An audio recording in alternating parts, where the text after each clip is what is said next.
In today's video, we're taking a look at the latest trade rumors around the league, talking about teams like Montreal, Boston, and San Jose. Plus, there's a significant rumor saying Mike Babcock will be making his return to the NHL here very shortly as a new head coach. We'll discuss that. Plus, we're also going to take a look at the Memorial Cup, the Stanley Cup Finals ready to get underway, and more coming up next.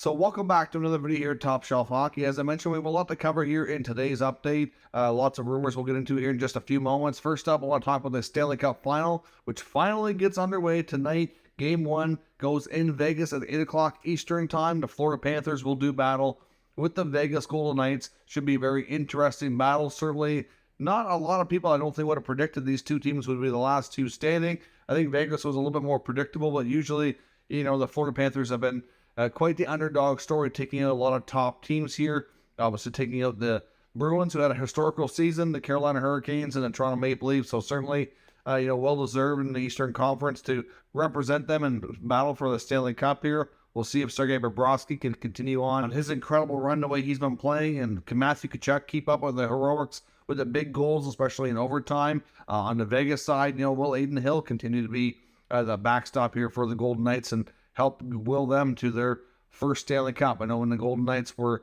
first becoming a franchise, owner Bill Foley said he wanted to win a Stanley Cup and thought they could do it within the first 5 to 6 years. Well, that's where we are with the franchise's history. The second time going to the final, been to the conference final multiple times. This team has been incredibly successful in its short tenure here, only one season out of the playoffs. And can this be the year they win a Stanley Cup? I think a lot of teams around the NHL will certainly take a long, hard look at itself and reevaluate its business model and how it's been going about things when you see a team like Vegas come in and look at the unparalleled success they've had in the first 6 years of the franchise. It's pretty crazy. And then, of course, with Seattle already making it to the playoffs in year 2 as well and winning around, certainly been quite the season. That's for sure. Be very interesting to see how the Stanley Cup Final gets underway this evening. Of course, the Memorial Cup's also well underway. That tournament is getting near the end. Of course, the finals are set now. The Seattle Thunderbirds going to do battle with the Quebec Ramparts for the CHL championship to be. Of course, the Seattle Thunderbirds are in the Memorial Cup Final for the first time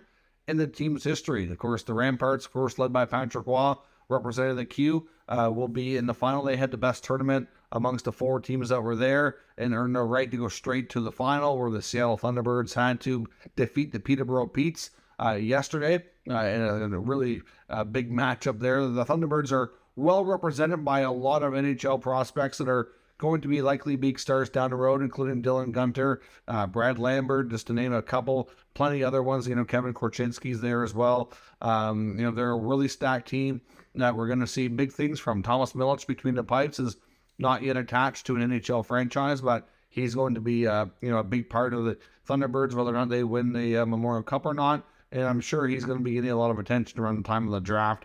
And I think he's got a promising young career as a really top young goaltender in hockey. So one of the big rumors put out today by TSN's Darren Dreger is that expect Mike Babcock to be making his return to the NHL as a head coach, and it's likely going to be as the coach of the Columbus Blue Jackets. Now, we've heard Mike Babcock's name in the rumor mill. We've talked about him on a couple different occasions as being in the mix for a few head coaching positions. I know the New York Rangers one was, for example, where he was mentioned. I don't think things ever got too serious or far along in that process, but it was believed that he might have had brief conversations with Chris Drury about the job in New York, but things didn't get too far. I know at one point, I think it was Friedman, I believe it was, that said, there might have been a conversation, but don't see that. Doesn't look like it's anything happening there. But now we're hearing between Darren Dreger and his colleague Pierre LeBrun at TSN, and a lot of other reporters have jumped on it as well, confirming that they've heard the same things, that Babcock will indeed be the next head coach of the Columbus Blue Jackets, but the announcement's not going to be made for a little while.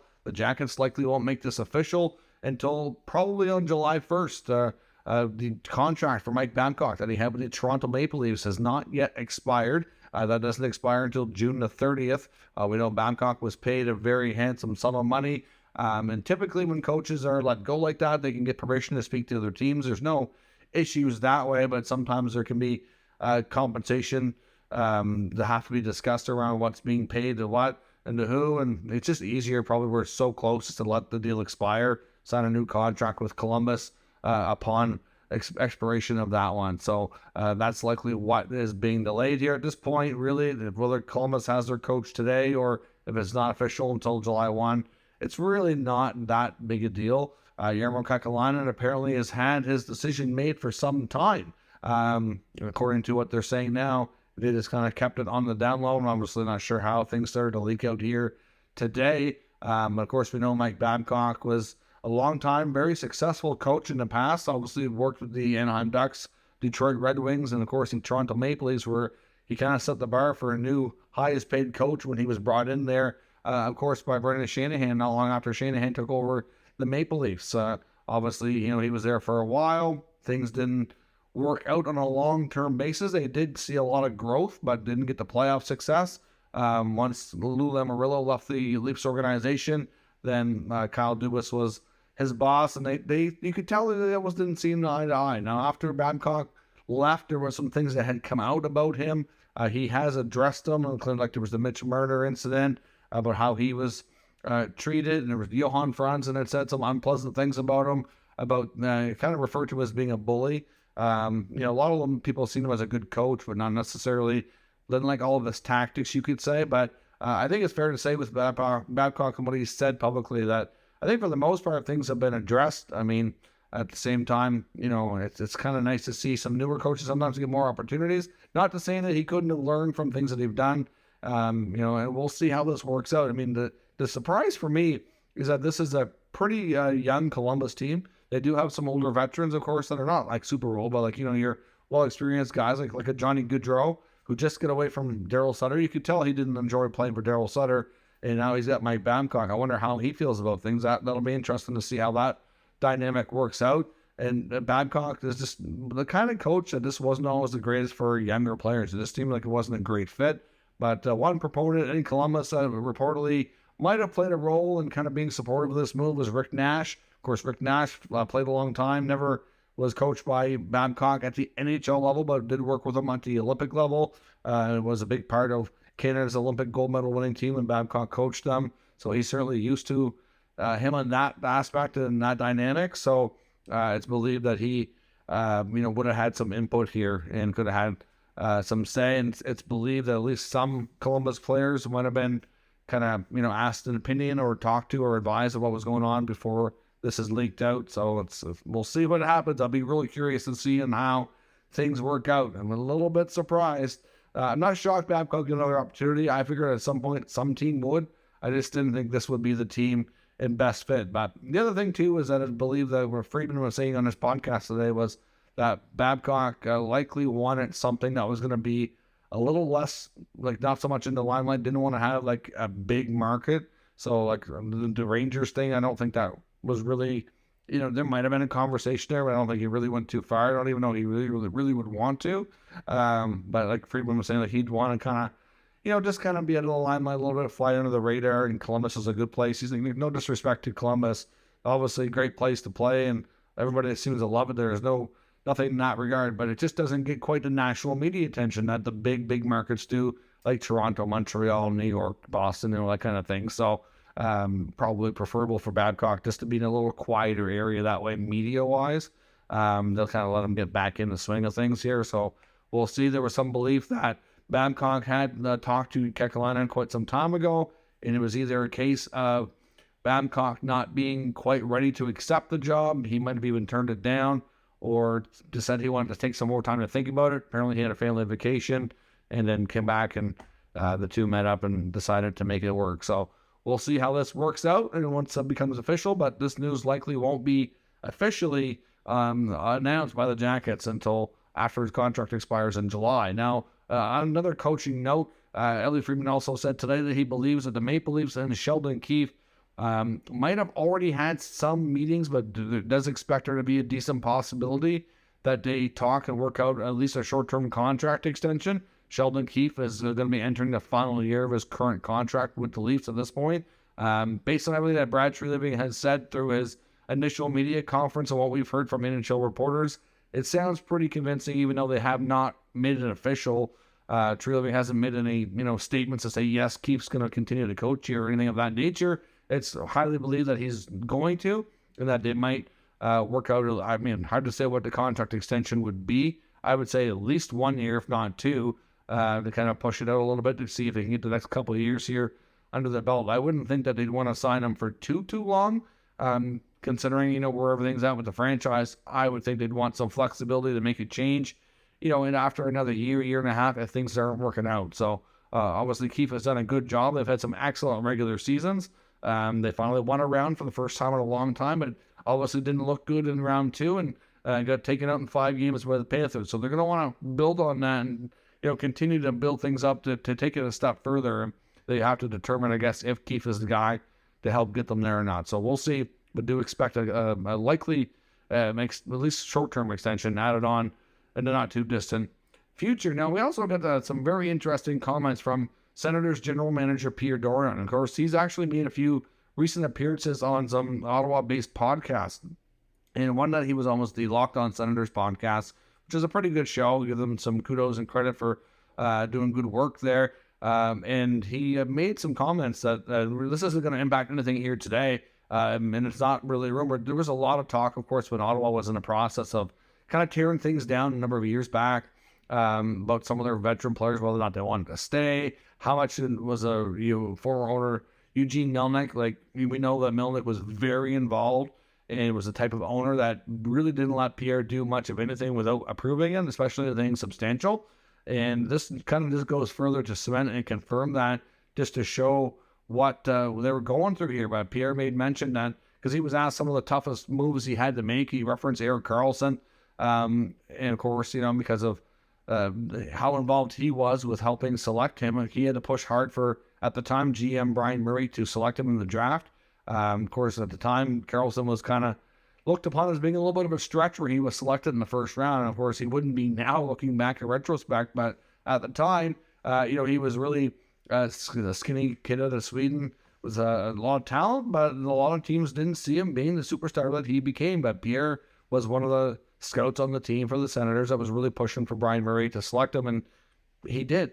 And obviously, having that kind of role in it and watching him grow and develop, it was really tough, especially being the top player and captain for the Senators at the time. But he said Karlsson wanted no part of being into a rebuild, and they kind of had to do it, but at least to get a really good return. They got a lot of pieces, and a lot of which they're still just kind of earning the last year or so here, the fruits of that labor. Like, they got players that turned into Josh Norris. They get the draft pick that turned into Timmy Stützle, and others. Like, there's lots of pieces there that really worked out quite well for them. But in the case of Mark Stone, which was the main topic he went on to next, was saying the Stone one was a little tougher because when he was kind of, going through the negotiation process, but he was also having some trade discussions in case it didn't work out.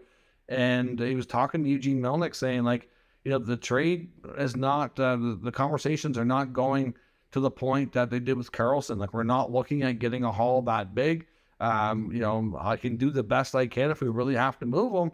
But at the same time, like, it's just, the deals are not really where I'd like it to be. The offers are just not, and, we have to, like, we're just blown away by, basically, right? So he recommended to Eugene that they offer him an 8-year deal at the money that he wanted and to sign him, and he can stay through the rebuild and be the leader of the team, essentially. And Melnyk rejected and would not approve the deal. So we now know for a fact that Eugene Melnyk's lack of approval was the reason why Mark Stone left the Senators. It sounded to me, everything that I had heard at the time, made it sound like Stone wanted to stay. He was willing to stay, just wanted to get the deal that he wanted and thought he had earned, and which obviously Vegas gave him no problem.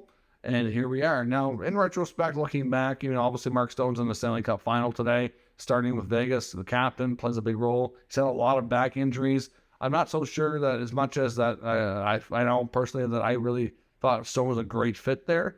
Maybe it was for the best that he got moved on from, but at the same time, just goes to show you how much the ownership situation really played a role in all those stars leaving, in case anybody really did have any second thoughts or doubts that it was more of a mismanagement issue. But it really was boiled down to ownership and just not wanting to pay the stars the big money when it really was something that they had earned. Now, on to some other rumors for future stuff here. Of course, Montreal, let's start with the Montreal Canadiens. There's some speculation based on TBS Sports. Now, of course, I'll caution you, sometimes they have a lot of former player and different personalities on there that have a lot of strong opinions on what the Habs should do, and some of the rumors they throw around sometimes are a little outlandish. And this one to me is a little crazy too, but it's definitely worth talking about. I don't disagree with the premise. I just don't agree with the targets here. So essentially, Guillaume Latendresse was on one of their programs talking about the fact that he feels that Montreal has a really good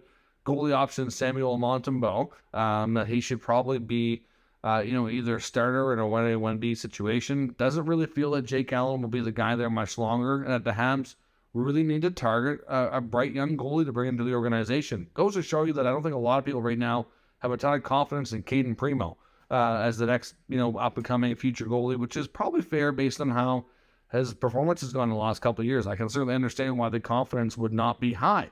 However, that being said, he recommended that they scour the trade market and target such young goalies like Yaroslav Askarov in Nashville or Devin Levi in Buffalo. And I'm like, when I first seen this article, I was like, wow, okay, like, do they really think that either of these teams are going to trade these young goaltenders? Like, he referenced the fact that goalies quite often drafted at 18 and are not ready to be starters till they're about 23, which is certainly fair. Be a very realistic assessment on goalie progression. So if he basically said if you can get somebody who's 21, 22, they'll either be ready to be a starter here in a very short term, work them with Montembeault, maybe move on from Jake Allen, and this next guy can, because Montembeault he's not old by any means, but he's, further into his 20s, that if you could have somebody take over being the starting role from him in the next couple of years, it probably would be sufficient and wise here from a developmental standpoint. But Buffalo just got Levi under contract and rode him all the way to the end of the season trying to get into the playoffs, and he did a heck of a job. I really don't see any chance that Buffalo moves him. He had a phenomenal couple of years in college for Northeastern. This guy is not going to be on the trade target. If Buffalo does anything goaltender-wise, it'd be Ukko-Pekka Luukkonen, which I'm not even convinced for sure that they'll trade him, but they'll trade him before they'll trade Levi. So there's no chance that's happening. As far as Askarov goes in Nashville, I would not be completely shocked if maybe, hard to say, but I do wonder what Nashville's going to do with UC Saros. I mean, he's a great goalie, put together some really terrific regular seasons lately, but it's clear with the moves that we're kind of comments and moves we've seen from Barry Trotz so far that I think the Nashville Predators are going to certainly trying to get younger and, I wouldn't say they're going to go through a rebuild, but they're kind of try to retool to the younger, more skilled players, in a more quick manner. So, not that Saros is old, but I don't think they're going to want to wait long to get Askarov to the NHL. So I do wonder how quickly they'll transition to him, and I kind of wonder if they would move Saros in the next year. I can't say it's a guarantee, but it's possible. It's going to depend, too, on what Saros wants in this next contract, because I know his contract isn't far from being coming to an expiration here, so we'll have to see how that goes. But at the end of the day, I don't think either of these goalies are going to be available for trade. So as much as the premise and what they thinks that the Habs should do is probably pretty bang on, I agree with them. Montembeault's been good. He went over with Team Canada, had a terrific World Championship. Devin Levi was his goalie tandem partner who didn't end up playing much. Montembeault was phenomenal, and Levi barely, I don't even know if he got much action at all. So, yeah, sure, they were tandem, but that doesn't really mean anything in that regard and respect. So, these young goalies are not going to be for sale by any means. So, I'm not sure who else out there they could target. I wouldn't be shocked if Ken Hughes, if the GM of the Habs, does target and try to find another younger goalie to bring into the organization. They definitely need to do that. I just don't see it being these guys. So let me know what your thoughts are on that scenario. When it comes to the Boston Bruins, there's a lot of talk and speculation that they really want to try to keep Tyler Bertuzzi, who they acquired at the NHL trade deadline from the Detroit Red Wings, and he was an excellent fit, played well in the playoffs, and certainly was not a part of the reason why the team lost in round one. I thought he did his part and played relatively well, and they'd really like to keep him and see him as being an excellent fit. There's obviously a lot of uncertainty over what this roster in Boston is going to look like next year. Krejci and Bergeron now expired again. We don't know the status of their futures, and we don't know when they're going to give Boston a real clear answer on that either, so there's uncertainty there. They have some other UFAs as well. Some talk they might trade a guy like Linus Ullmark. They don't have a ton of cap space. I don't know about an Allmark trade. I think they'd have to be blown away. I think they'll have to consider it, but they get a great thing going with Allmark and Swayman between the pipes. You need two goalies, so I'm not really sure they're going to rush into that. by any means. But there was a lot of talk that a guy like Taylor Hall might become expendable in order to keep Bertuzzi. So you don't have a lot of space. They have a big cap overage from the bonuses they paid out to some of their veterans like Bergeron last year. So they're kind of behind the 8 ball in cap space. You know, if they can't have Hall and Bertuzzi both, they might prefer to have Bertuzzi, essentially is what it boils down to. So don't be shocked if you see Taylor Hall's name coming up more and more in trade rumor talk, and that he could be on the move. I mean, I know a lot of Bruins fans have liked him. He's played well. Based on what he earns for a contract and what he's done, I think he's movable. I think other teams will be interested. He doesn't seem to be necessarily that top line player that he was early in his career. But I think he could be a great complementary piece on a variety of teams. So we'll have to see where that goes. But don't be shocked here if the Bruins try to make some space and get creative on how they can keep Tyler Bertuzzi ahead of July 1st. So might see some trades, a trade or two around the draft, trying to free up some money that way. And of course, the number one target on Frank Saravalli's daily faceoff trade bait board that he just updated a few days ago was Sharks defenseman Erik Karlsson. The number one guy that could see the biggest blockbuster trade in the NHL this offseason very well could involve the 100-point defenseman from the Sharks. It's basically, as Frank puts it, and I agree with his thoughts here, it's kind of like a now or never scenario. Karlsson's value is never going to be higher coming off the season he had. It's going to be difficult for him to duplicate this. Not saying he can't, but it's really, really challenging for him to do it again. I said all year I kind of felt like Karlsson was playing to be traded. He obviously sees San Jose not being anywhere close to not only cup contention, but even playoff contention. It's going to take a while to get there. He's getting older. I think he's frustrated. He wants to win more, wants to have a chance to win a Stanley Cup, and doesn't see it happening with his current situation. So obviously he'd like to get moved, but he understands, I'm sure, that his contract is a major roadblock, and it's not going to be easy. It's going to be very complicated to make that happen. San Jose is going to have to lower their expectations on a return, eat a little bit of that money. And to be honest, as some NHL insiders like Saravalli have said, they need to put a bigger value on what they're going to get back in cap space. And you view that as such a big help that really they're going to have to lower what's coming in. It's just that simple. Teams just can't do it. They might have to take a contract that they don't like on a short-term basis, but it's better than having Karlsson on another 4 or 5 years at this big money and tying up all that cap space if they can get a good return. I mean, they're going to have to get something back, obviously, but based on what the initial reports were back earlier this year when news first surfaced that they would consider trading him, it sounded like they were looking for such a whopper of a return that no team was going to do that as much as they like. Karlsson will love to have him. They just can't pay that for a defenseman in his early 30s making $11 million. So we'll see, but it could be the big name on the market, and we'll see what develops in that front. Let me know your thoughts on all today's news or rumors down in the comments. We'll discuss further. If you're new to the channel, make sure you subscribe and stick around. We'll keep you up to date with the latest news, rumors, and analysis of all 32 NHL teams. Thank you for watching, and I'll catch you next time.